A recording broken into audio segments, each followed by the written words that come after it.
Today I'll show you how you can run Ansible on Aruba AOS-S Switches. To do that on Windows you need WSL2. Open up the Windows search bar and search for Turn Windows Features on or off in order to install WSL2. Click on Hyper-V and scroll down a bit and click on Virtual Machine Platform and on Windows Hypervisor Platform and choose Windows Subsystem for Linux. After you have ticked the 4 boxes, click on OK and it will apply the changes and it will ask you to restart your Windows device. Go ahead and click on Restart now. After you have rebooted your device, open up a command prompt window. Type in wsl-set-default-version 2. This will set the WSL version to 2. After that, check the status. And you can see the default version is 2. So now we need to update WSL2 with the wsl-update command. And it will ask you if you want to allow this, click on yes. Once that's done, list the available distributions using the command wsl-l-o. I will install the Ubuntu distribution. Use the command wsl-install and the friendly name of the distribution you want to install. In this case, use Ubuntu. It will ask you for your username. I'll choose admin in reverse. And it will ask you to confirm your password. After that is done, go ahead and update the machine. Use the sudo app-update command. And I'll upgrade it.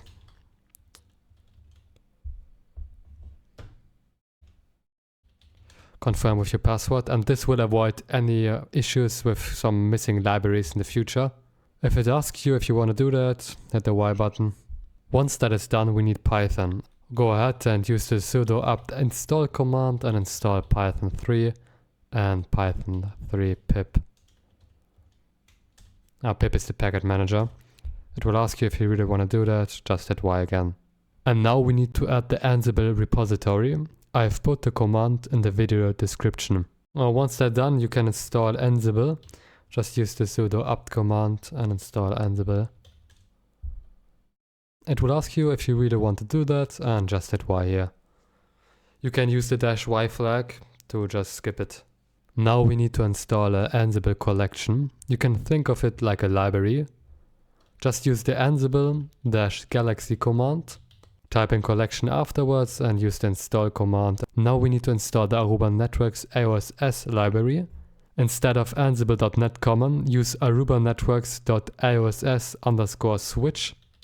Now you are done with the Ansible installation. Let's configure the switch with Ansible. I'll create a new folder on the desktop to store all the files in. Go ahead and open up the folder. And the first file is the host.yaml file.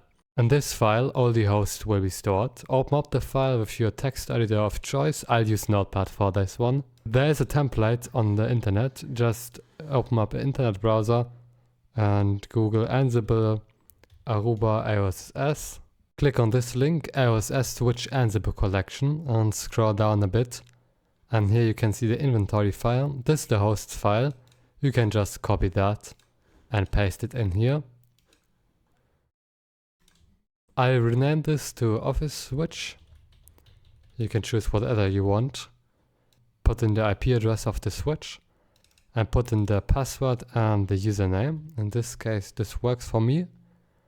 Leave that and this on its default values. Now you can save the file and go back into the folder. Now create the playbook file. The playbook file contains the tasks for Ansible. So just create a file and it's called playbook.yaml.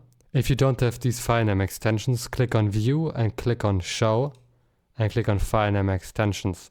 This will show the file name extensions and you can rename a text file to a YAML file.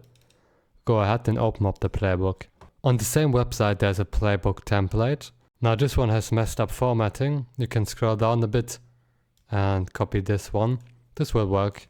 Go ahead and paste that here. And as you can see, it uses the collection, the library, the Aruba Networks.AOS-S Switch. And the name of the task is create VLAN 300. And this is the module being used. In this case, it creates VLAN 300 and gives it the name 300. I'll change that to 900. And I'll change this to the Office VLAN. and I call it create VLAN 900. Now save that file. In order for Ansible to have access to the switch, you need to enable the REST API on the switch. Go ahead and open a SSH or a serial session to your switch.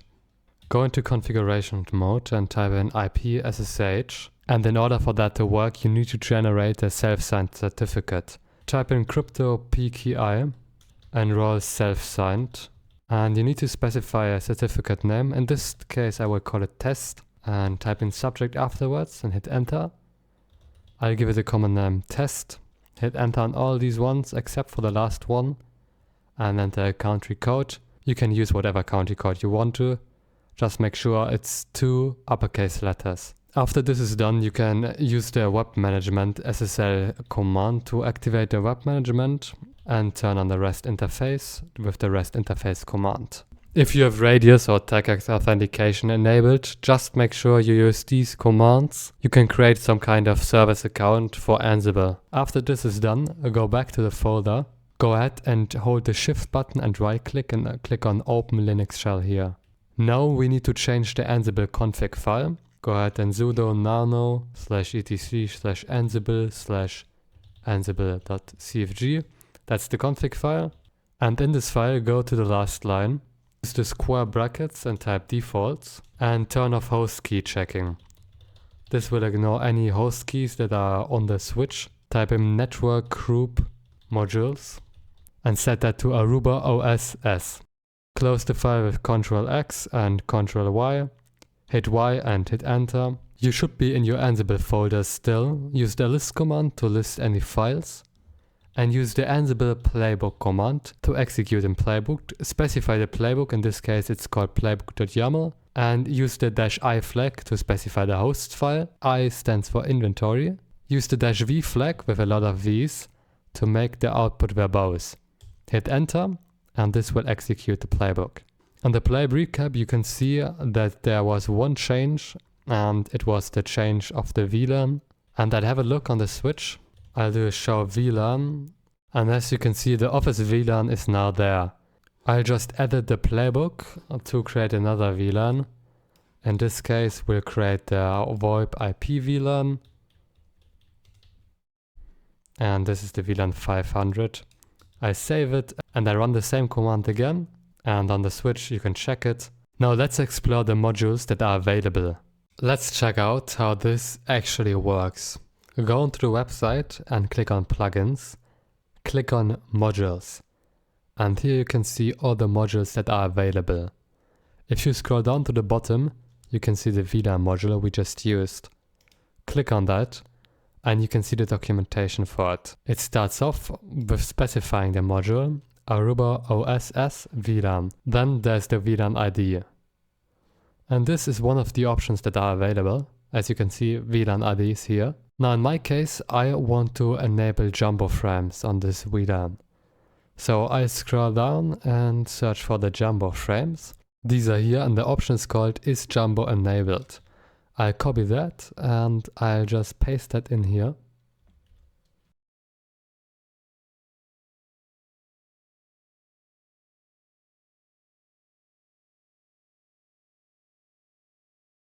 I set that to true. So let's check out if this works. I'll execute the playbook again and as you can see it went through and you can see here is jumbo enabled is set to true. Let's check the configuration on the switch and as you can see the VLAN 300 has jumbo frames enabled. Let's expand our playbook using the user module. I'll just search here for the user module and as you can see it's right there. Just click on it and let's edit the file. I'll just put it to the left side, close this, and I put that on the right side. You can just copy this one and paste it on down here. And let's start with specifying the module. In this case it won't be the VLAN module, it will be the user module. And we don't have a VLAN ID here, we have a username option here. In this case the user will be called test123 and we specify the user type. This will be an operator user. You cannot configure a manager role via the REST API, just an operator role. I specify the user password and there are multiple options to specify that. You can specify it as plain text or as a SHA-1 hash. I want to specify it with a SHA-1 hash because it will be going over the whole network. So let's pull up a SHA-1 website. Now this is a SHA-1 generator website. I'll just name this the password. I'll just copy the hash for the password in here. And I'll specify the password type. It will be a SHA-1 hash. And we have to set the state. In this case, we will create the user. So the state will be create. So let's run this again and see if it works.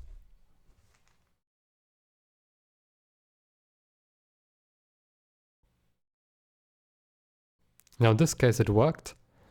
I just saw I have not renamed the task name. I'll just name it create user. Let's have a look on the switch if this worked. I'll log out.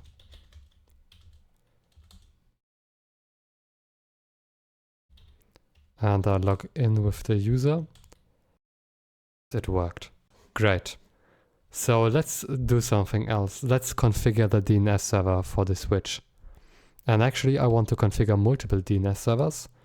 So I'll look up the DNS module over here. And the DNS module has a lot of options. And if you're not sure what to use, just check out the description of each of these options. Or you can scroll down a bit and there are examples. So you can copy and paste them into your playbook if you want to. In this case, I want to copy and paste this here. So I'll copy this and I put that into my playbook and I'll name it configure DNS.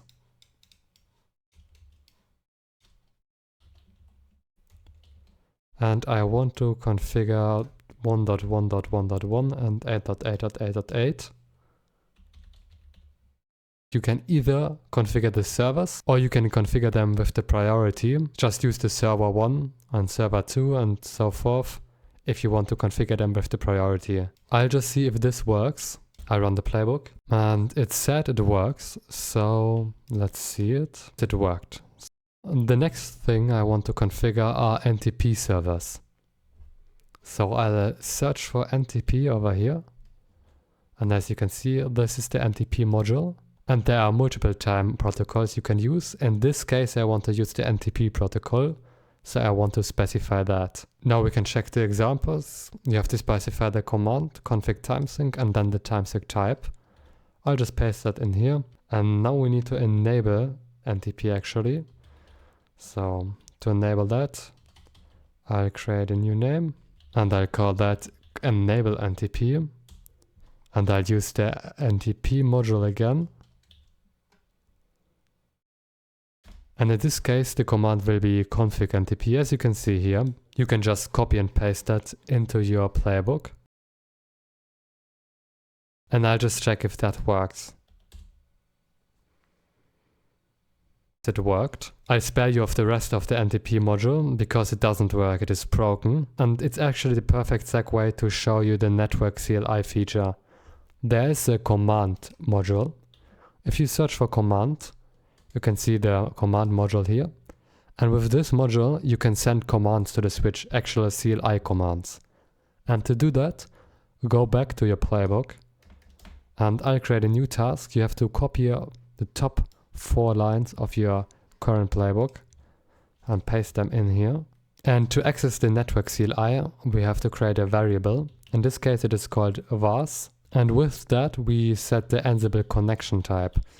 And this is also set in the hosts file, but we want to set it specifically for this task. This will be the network CLI, of course. And with that, we configure the NTP server.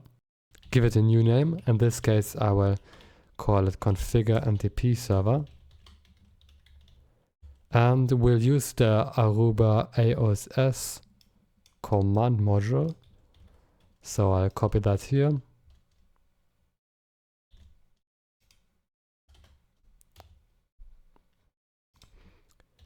And now we can enter multiple commands. In this case, we need to enable the configuration mode at first.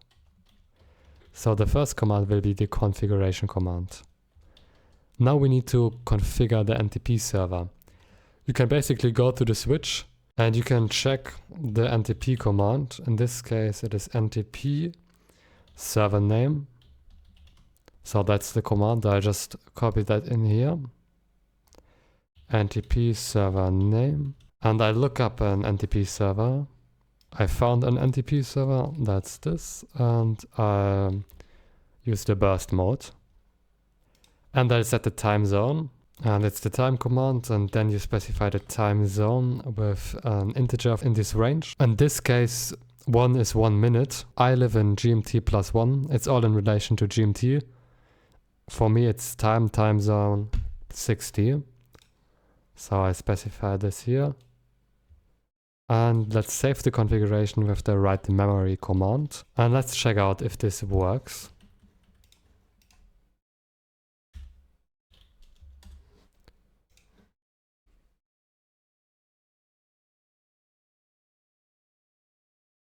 It worked. Let's see on the switch if it actually worked.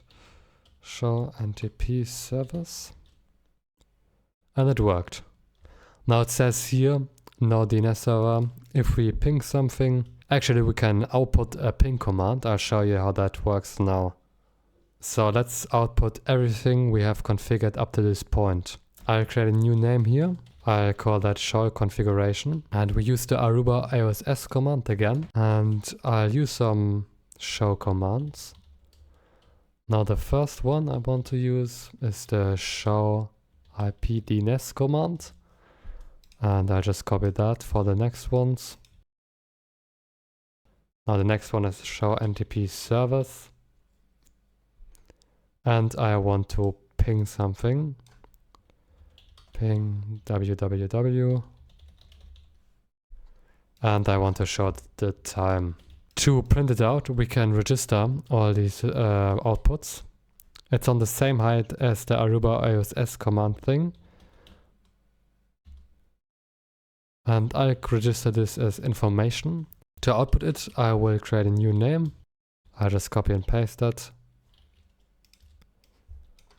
And the first output will be the DNS servers.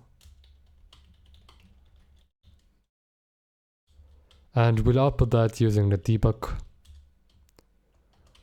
And we'll create a new message here. And just copy your variable name.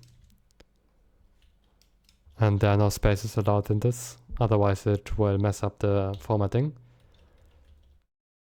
And we'll access the 0th element in the array. This is element 0, and you print that out with this. So I want to copy this. And I want to show the NTP server and the ping and the time. So just manipulate this to 1, 2, 3. So that's 1, that's 2, that's 3. And this should work. I'll just execute it.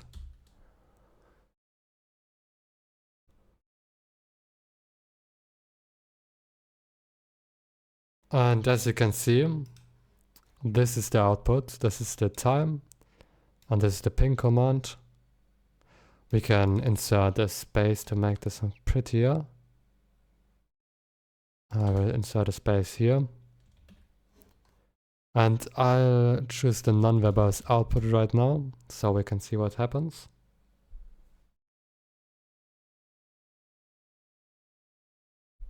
And it still puts out the output of the commands.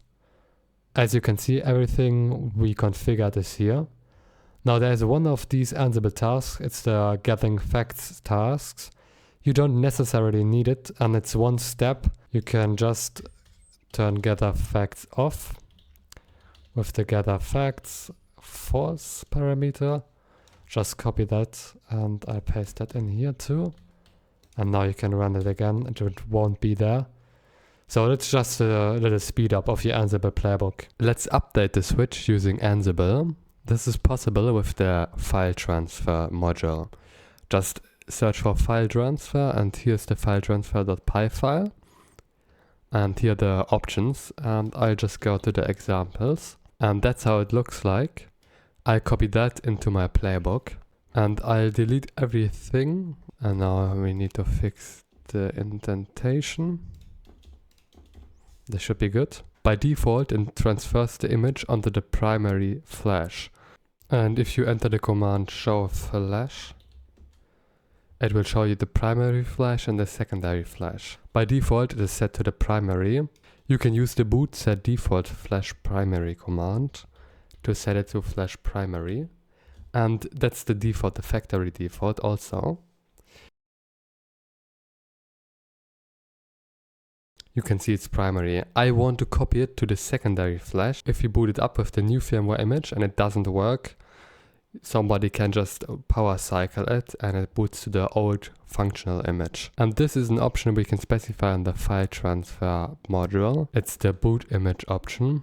Boot image, and you can set it to the primary or secondary image. So I'll just copy that. And I'll paste it in here.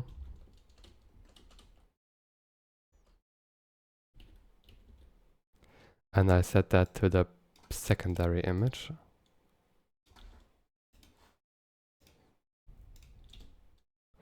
Now we need an HTTP or HTTPS server to host the firmware image.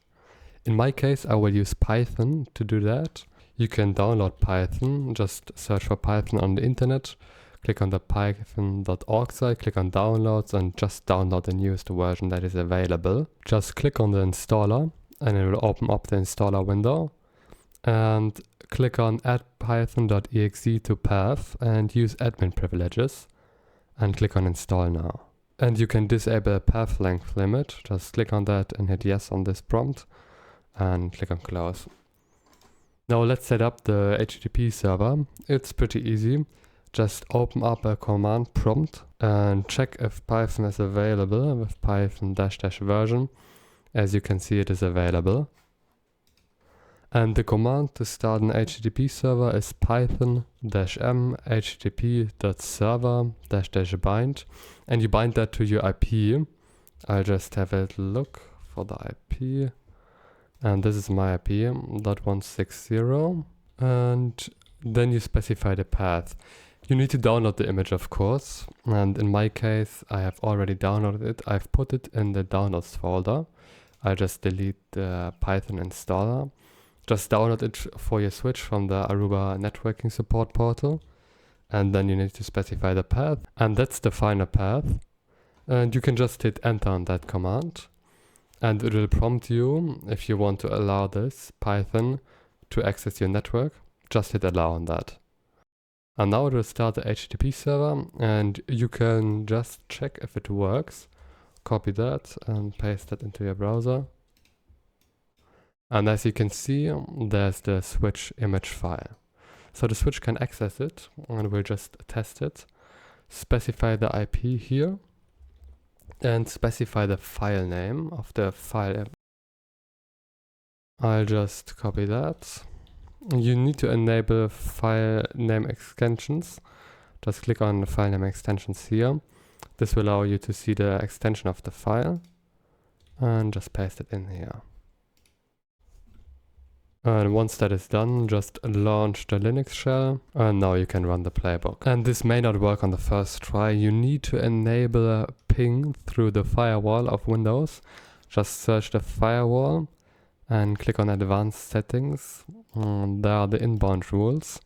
Scroll down to ICMP echo or IPv4 and allow both rules. And click on the outbound rules and do that again. Just the ICMP echo requests. And once that's done, you can run the command again. And here you get an error. And the error is because of the port that isn't specified. So just specify the port and run it again. And now it worked. It says image transfer is successful. And just enter the show flash command and you can see the images here. Now we want to boot it automatically from the secondary image. And as you can see, the default boot image has change to the secondary image. But I want the primary image to be the default boot image, so I want to change that. And we can use of the CLI commands for that again. Just copy this and I'll paste it down here. And we'll change the Ansible connection type. And I just copy the task here. And we'll change that to set primary image as default. And this will be a command. And now I want to enter multiple commands. You can use the pipe sign for that. And it's on the height of the first M. First of all, the config command. Then the boot set default / primary command. And after that, you have to confirm that with Y. If you enter the command, you'll get a prompt, as you can see here. So just confirm that with Y. And I have commented that out. Just use the hashtag to comment that out, so we don't have to copy the image every time. And let's have a look. And as you can see, and that worked. Let's show it. So the flash is set to primary again. Now I want to check that automatically if it actually worked. And it should print that out to the console window here. So I don't have to look manually. And for that you can just copy that again. And now I can rename the task.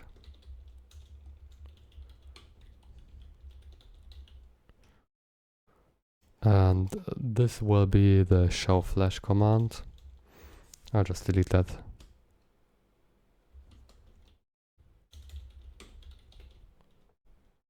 And I want to save that in the information variable.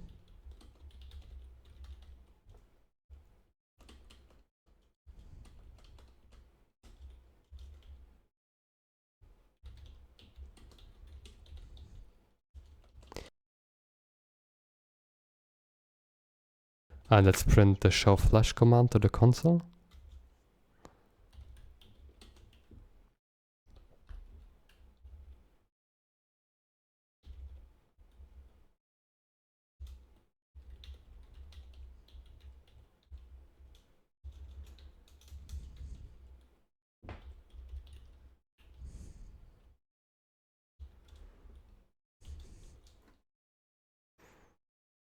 And this should work.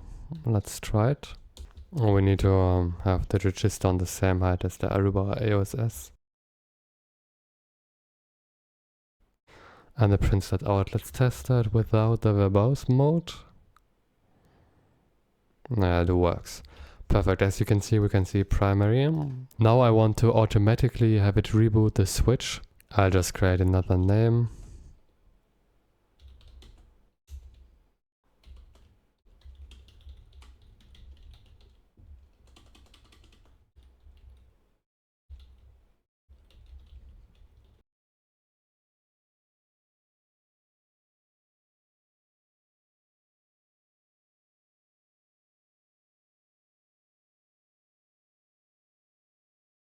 And I write to memory beforehand.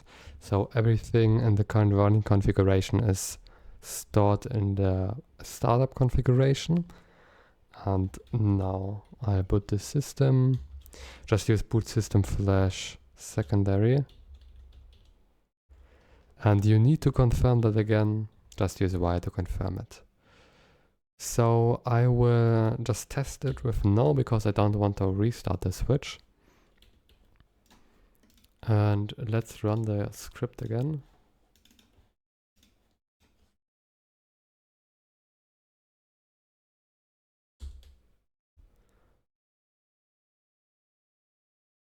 And it ran through.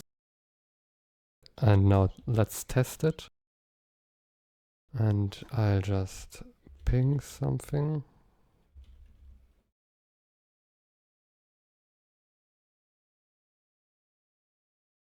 So now let's test it. I have a ping running.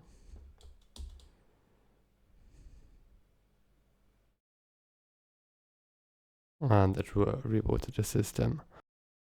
So that's great, and let's wait for the reboot. So the switch has rebooted, and as you can see it worked. And the software version that's running is the 6 version. So that worked perfectly. And that's the final playbook. I just put it on the screen. Now let's check out how you can secure the hosts file. Open up a Linux shell inside your Ansible folder. And we need to create an encrypted file. First of all, I will set the default editor for bash. I'll use nano instead of v. It's an easy editor to use. Go ahead and type in nano and then the squiggly line /bashrc. This will open up the bash settings. Scroll down to the last line of the file and add this line. Export editor in all caps equals nano. Then you can exit using Ctrl X and you need to hit Y and then enter to save the settings. After that's done, you can reload bash. Just use .tilde/.bashrc. This will reload bash and then you can echo the editor variable. And you'll see the default editor is nano now. So let's create the Ansible Vault. Just use the command Ansible-Vault and I'll create an Ansible Vault and I'll call the vault Ansible-Vault.yaml. Just call it the same. You can also call it secrets.yaml or vault.yaml. It really doesn't matter. And hit enter on that. Now you can specify a password for the vault. I will specify my password. And then you're here in the vault. And now specify the variable password. And I'll call my password admin because it is the password for the switch. Just use whatever password you have. Then exit using Ctrl X, hit Y and hit enter.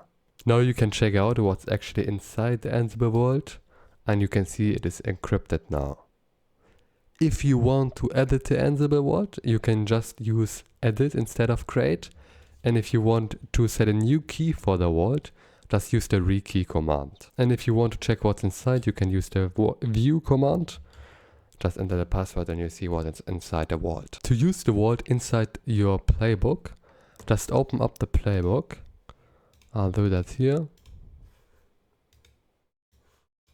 And once it's opened up, you need to add a vars variable just below the Ansible connection variable. And this one is called vars_files because it is a file variable. And just add your vault name. In my case, it's Ansible_vault.yaml. And now you can save it. Open up your hosts file. We need to reference the variable. Just put these in parentheses. And now you need the squiggly brackets and put in password. And this way it will use the value set for the password variable in the password field. Save it and you can close it now. And now I want to edit the playbook because it will restart the switch and the way we have it right now. I'll just comment this out. And below here I'll comment this out. And once that's done, you can save the playbook, close it and open up your Linux shell again. And this is our command. And add -- ask a vault path to the command. And this way it will ask for the vault password. Just hit enter and type in your vault password and it will run the playbook. And in my case it says it doesn't have the password field and that's because it's actually called Ansible-Vault. But in my playbook file it's Ansible_Vault, so I set that to Ansible-Vault and I'll run this command again. And now it works. If you have any questions about using Ansible with the Aruba switches, you can book me for consulting. Bye.